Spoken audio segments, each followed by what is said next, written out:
la vorágine normal de la conclusión, de la culminación de este proceso. Tenemos que ir tomando calma, llamando a la unidad y tratando de mantener la cohesión que para mí son claves para poder refrendar el triunfo en el 2024. Comienza y en efecto yo hice el llamado ahora para que Marcelo Ebrard no se fuera. Resulta que no es posible que no seamos generosos o quienes hayan ganado no sean generosos en la victoria. Todos nos necesitamos. Si la arrogancia o la soberbia nos aprisiona o nos tritura, vamos a terminar mal. Por eso es que ahora tenemos que hacer actos de humildad y de llamados a que la cohesión y la unidad no se pierda.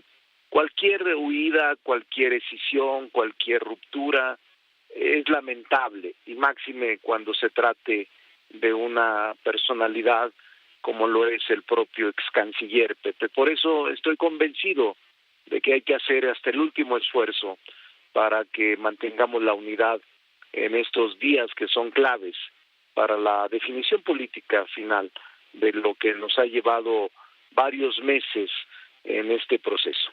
Correcto, Ricardo Monreal, está claro. El lunes Marcelo Ebrard habrá de tomar una decisión, la cual evidentemente será anunciada y respetable desde el punto de vista de quien la imita.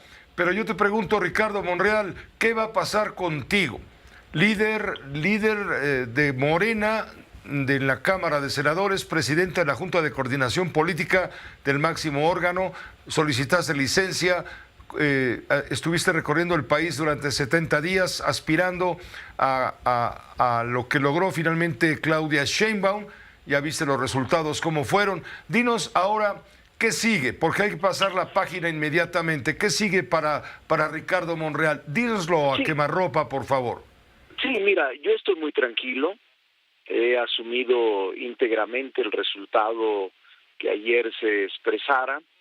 Y he asumido también íntegramente la responsabilidad. Yo afirmé a lo largo de los 70 días que recorrió el país que respetaría los resultados, que honraría mi palabra de mantenerme y de respaldar a quien resultara, y así lo estoy haciendo. Estoy cerrando un ciclo que es el acompañar este proceso. Este ciclo lo estoy cumpliendo a cabalidad y comienza otro. Cierro esta página y comienza otro que en los próximos días estará revisándose para participar en el proceso interno de la jefatura de gobierno, si es que las condiciones se dan. No soy un ambicioso vulgar, entiendo cómo están las circunstancias, pero creo sinceramente que debemos continuar luchando. Pero esta página de ahora está cerrada y estoy en la posibilidad de abrir la otra, Pepe. En la política nunca se retira uno, se podrá retirar de ser servidor público, funcionario, empleado, pero de la política difícilmente te retiras. Yo estoy preparado, formado para esto, asumí plenamente los resultados, como siempre he asumido con responsabilidad cualquier acción que tomo, cualquier conducta que asumo. Y en este caso estoy pensando en los próximos días, luego de que esto se acomode, luego de que los procesos concluyan formalmente, y más tarde tendremos reunión con el presidente de la República, los gobernadores, los 5 aspirantes y los dirigentes del partido, y vamos a ver qué resulta, cuál es el mensaje, que seguramente no debe de ser uno adivino, será el estado diciendo en la mañanera ayer y ahora, seguramente repetirá los... En fin, yo creo que no solo tiene una enorme importancia intrínseca la capital de la República, sino que además la tiene muy importante para Andrés Manuel López Obrador, porque ha sido de muy buena manera el núcleo de su poder, porque la jefatura de gobierno le permitió una proyección y convertirlo prácticamente en una plataforma para aspirar a la presidencia de la República. Mismo caso de Claudia Sheinbaum. Mismo caso de Claudia Sheinbaum. Y además yo diría que a nivel internacional no es inusual que el alcalde de la capital, digamos de Francia, después pueda optar por ser presidente de Francia. Entonces le da una visibilidad a quien esté al mando impresionante, como no se la da a ninguno de los gobernadores de los estados. Y en las condiciones actuales, en donde la irrupción de Xóchitl Gálvez significó un cambio en el tablero político, que cambió la actitud del presidente de tranquilidad, de burla, respecto a que no había ningún desafío que le plantearan los 12 o 13 aspirantes, y que hoy sienta que la elección no la tiene en la mano. La siguiente prioridad es la Ciudad de México, por todo lo que sabemos, porque es la sede de los poderes de la Unión, porque tiene una enorme concentración de ciudadanos electorales por sus recursos políticos, porque es sede de las grandes corporaciones. Es un padrón electoral enorme. Enorme. El segundo después del Estado de México. Solo después del Estado de México. Y después de la Ciudad de México sería Veracruz. Sí.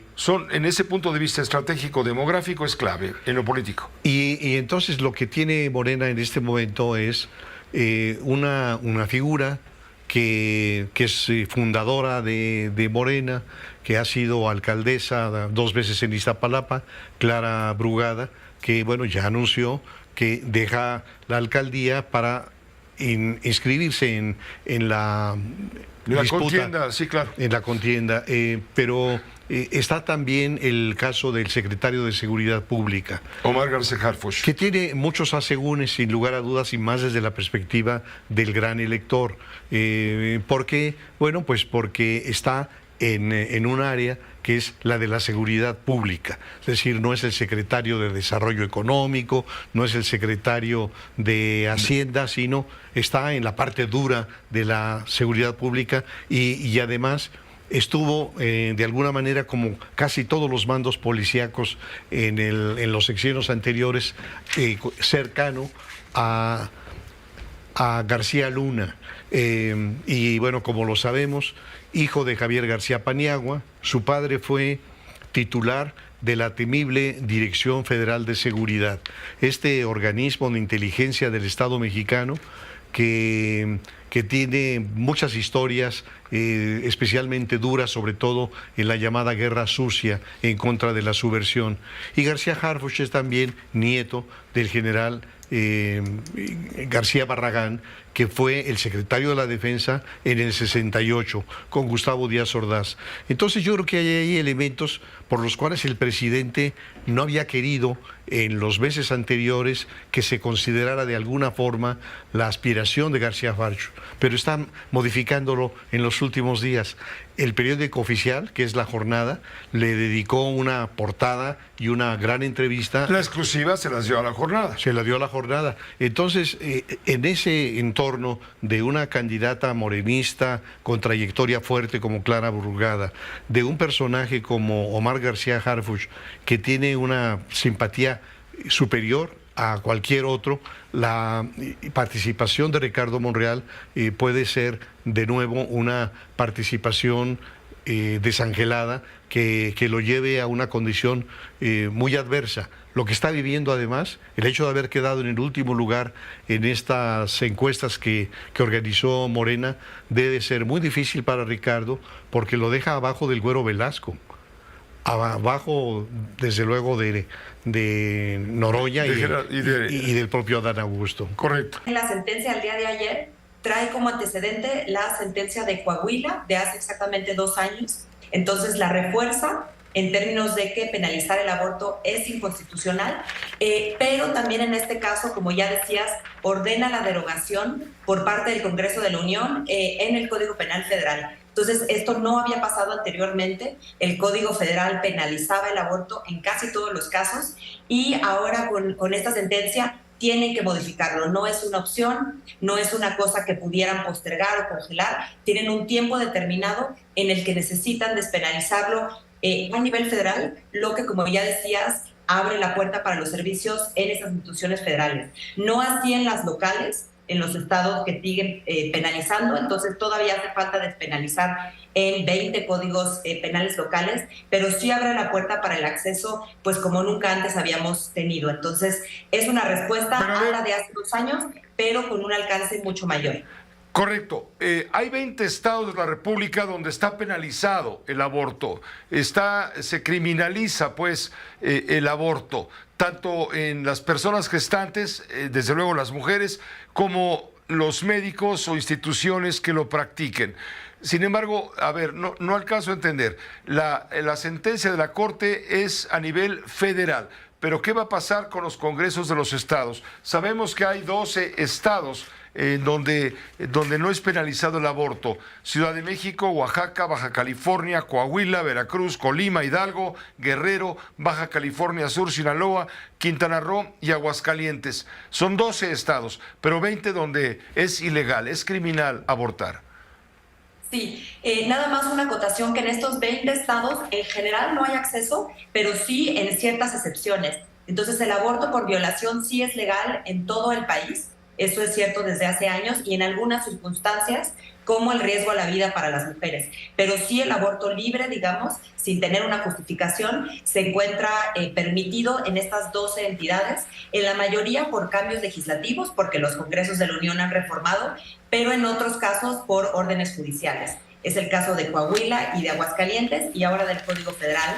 Entonces sí, lo que tocaría ahora es que estos 20 estados restantes despenalicen. Pueden hacerlo por la vía legislativa, pueden adelantarse a la orden judicial, pero si no lo hacen, pues la estrategia que hemos seguido continuará. Entonces, este amparo que presentó Gire en contra del Código Penal Federal que se resolvió ayer, existen amparos iguales en contra del resto de los códigos penales. Entonces, estaríamos esperando que la Corte los atraiga, los resuelva y se vaya ordenando uno por uno a los congresos a modificar sus códigos.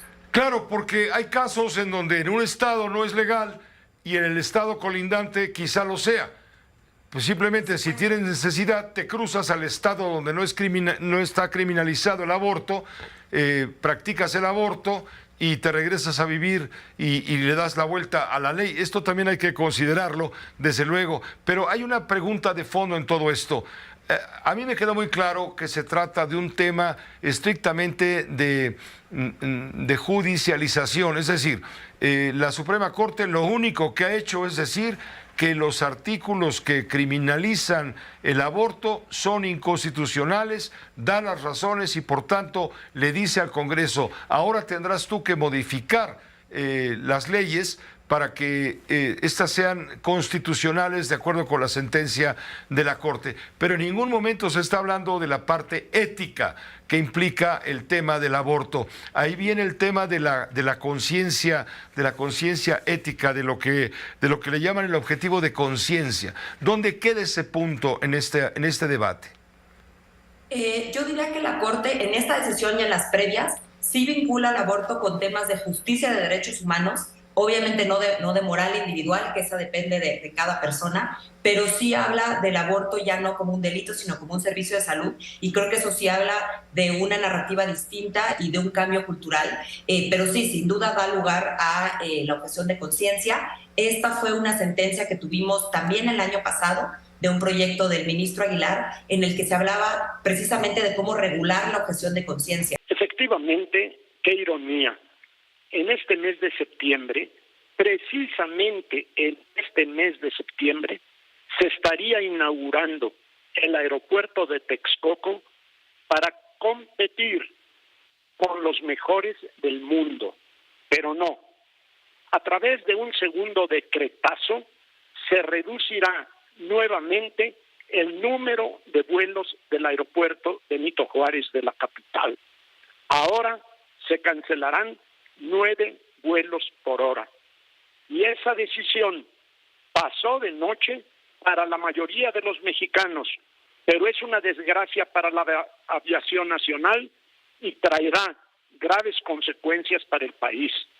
Recordemos, José, una vez más, que al inicio de este gobierno, simulando una consulta pública, se canceló la muy avanzada obra del aeropuerto de Texcoco, cancelando así la oportunidad de tener un aeropuerto de verdadera talla internacional que resolvería la saturación aérea del Valle de México y que permitiría disponer para obras de beneficio social de 7.500.000 metros cuadrados del viejo aeropuerto capitalino.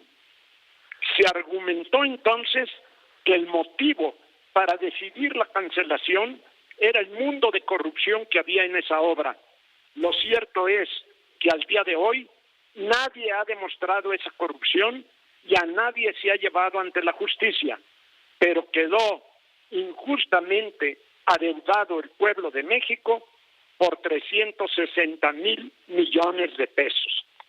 La maravillosa solución, se nos dijo, sería ampliar el aeropuerto de Santa Lucía para descongestionar al de la capital.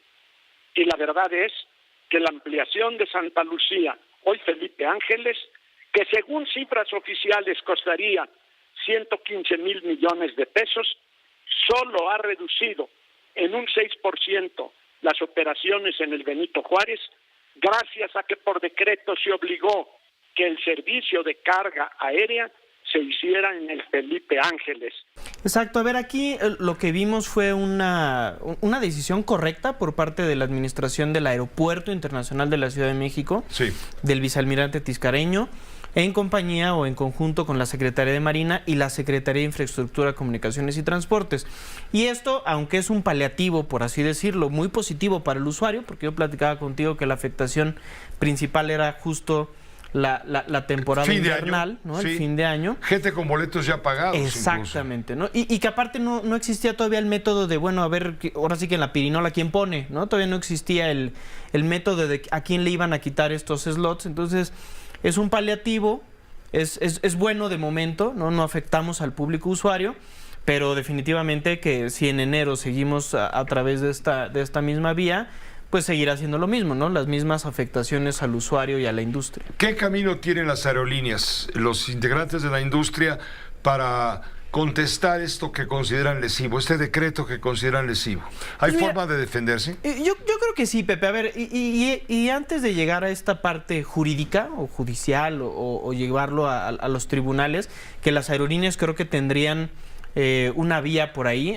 Yo creo que todavía a través del Comité de Operación y Horarios del Aeropuerto Benito Juárez puede caber la posibilidad de varias cosas. Primero, que la autoridad aeronáutica sea puntual, sea precisa, y a por qué llegó a ese número, ¿no? O por qué acompaña el número del estudio que hizo CENEAM, y ver este consenso de ver, a ver, si se pueden o si se deben de reducir, y si se deben de reducir, pues que sea paulatinamente, que no sea quitar 9 operaciones por hora de un día a otro. Entonces creo que este espacio, este tiempo, puede ser muy positivo para que las líneas aéreas y las autoridades se sienten a arreglar algo para que no nos afecte a nadie. ¿No es una forma de obligar a los prestadores de servicios aéreos, a las compañías, etcétera, a trasladar parte de sus operaciones al nuevo aeropuerto Felipe Ángeles, donde, según dice Diego Fernández de Ceballos, lo único que vuelan son las moscas? Pues mira, dos cosas ahí, Pepe. Primero, el Felipe Ángeles, que está creciendo poco a poco, como todos los aeropuertos en el mundo, que tienen que ir creciendo poco a poco, pero más allá de eso,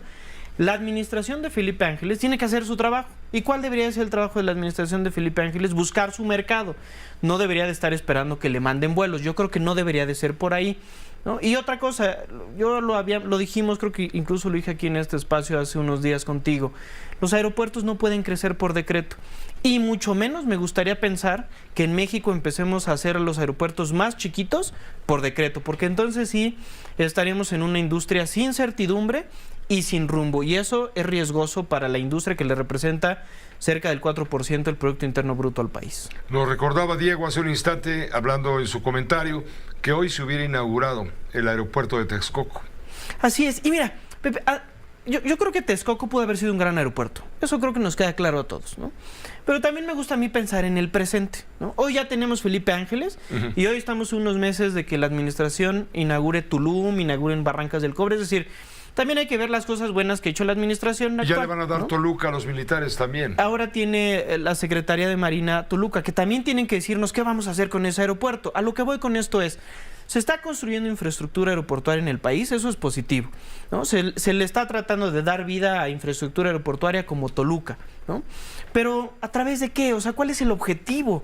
¿No? ¿Cuál es el rumbo? ¿Cuál es el plan de vuelo, por así decirlo, aeronáutico que tiene el gobierno federal para llevar a esta industria a más mexicanos? Creo que esa es la pregunta que todos nos tendríamos que estar no haciendo, sino tratando de resolver en conjunto autoridades e industria.